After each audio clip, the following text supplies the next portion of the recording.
Bakit po hindi nasasagot hanggang ngayon yung tanong ni Senador Risa? Bakit po tayo nagkaganito ngayon, Madam President?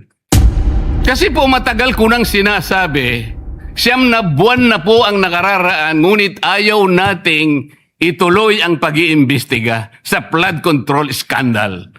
Isang pinakamalaking nakawan sa ating bansa. Parang ninakawan ng isang pamilya sa tanghaling tapat. At ang mga magnanakaw ay hindi nakamaskara. Nakakurbata lahat. Nakabarong Tagalog. Naging PNP chief kayo. Ako po'y humanga sa inyo noon. Kung ako po ang Senate President. Hindi ko papayagan yon, Madam President. Bakit po?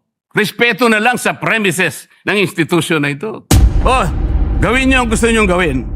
Huwag dito. Nakikiusap ako. Utang na loob. Huwag dito. Alam po ba ninyo kung bakit tayo nagkaganito, Madam President? Kasi po matagal ko nang sinasabi, 9 na buwan na po ang nakararaan, ngunit ayaw nating ituloy ang pag-iimbestiga sa flood control scandal. Isang pinakamalaking nakawan sa ating bansa. Parang ninakawan ng isang pamilya sa tanghaling tapat. At ang mga magnanakaw ay hindi nakamaskara. Nakakurbata lahat. Nakabarong Tagalog. Paano hindi masisira ang kumpiyansa ng mamamayan kapag tinalikuran natin ang ganong pananagutan? Ano pong sinabi pa sa akin? Imbes na sagutin nila yung privilege speech ko noon, na sa pamimilit ko na, eto pong tungkulin natin eh.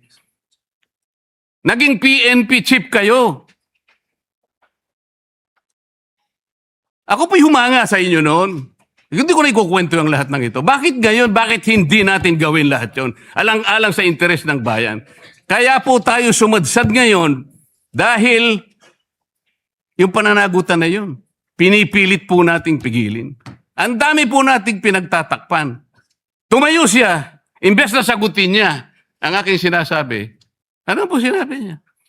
Kung ano-ano po sinabi, nagpalabas din po siya ng napakaraming video na kinakampihan ko si Diskaya, nag-bla-bla, na ang asawa ko raw ay independent na ganito. Lahat po. Pati yung tayo ko sa Congress noon, na sinasansala ko yung mga kasama ko because ngayon ko lang nakita ang Vice President, nagpipresent siya ng budget for 2025.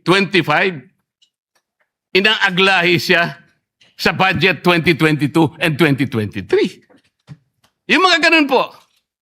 Bakit po ngayon biglang nagbago ang kulay natin? Bakit po ganyan tayo ngayon? Bakit po napakababa? Siguro po, kung may pagkakataon tayo, maring bukas o kang makalawa, makikita po ninyo yung complete video yung nangyari nung Lunes, May 11, 2026. Kung paano, alas 7 pa lang ng umaga, nandito na yung tropa ng NBI na nakipag-coordinate sa opisina ng OSAA. Sapagkat balak pala nilang hulihin ang isang senador. Hindi po ba? Nagkaroon na po ng admission eh. Tinanong ko pa nga yung ating former SP kung nakita niya yung warrant of arrest. Pinakita ba sa'yo? Sabi naman niya, hindi. Naniwala po ako ron.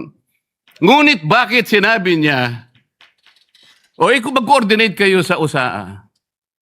Alam po ba niyo, Madam President, kung ako po ang Senate President, kaya ko lang naman ginagawang halimbawa ito, Madam President, dahil hindi naman po ako magiging Senate President. Kung ako lang, hindi ko papayagan yon, Madam President. Bakit po? Respeto na lang sa premises ng institusyon na ito. Oh, gawin niyo ang gusto niyong gawin.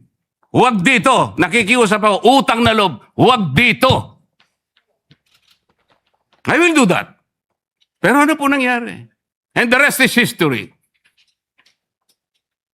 Hinabol po ng hinabol, kamuntik na pong nahulog sa hagdanan ng Senator Bato. Ganun po ba ang pagtrato sa isang senador? Sinasagot ko po yung tanong, bakit po tayo nagkaganito? Isipin po ninyo, bakit hindi kayo magsimula doon? Meron po bang isa sa mga minority counterparts natin ngayon, Madam President? Meron po bang isa na sumama sa akin